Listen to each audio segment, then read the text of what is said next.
آپ صلی اللہ علیہ وسلم فرماتے ہیں،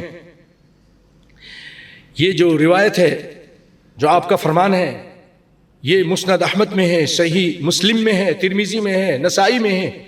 ابو ہریرہ رضی اللہ تعالیٰ عنہ اس کے راوی ہیں کہ ان رسول اللہ صلی اللہ علیہ وسلم، آپ صلی اللہ علیہ وسلم فرمایا، قال، آپ نے فرمایا، لا تجعلوا بیوتکم قبورا، اپنے گھروں کو قبرستان مت بناؤ، قبرستان مت بناؤ۔ کیوں؟ قبرستان میں قرآن پڑھنا منع ہے۔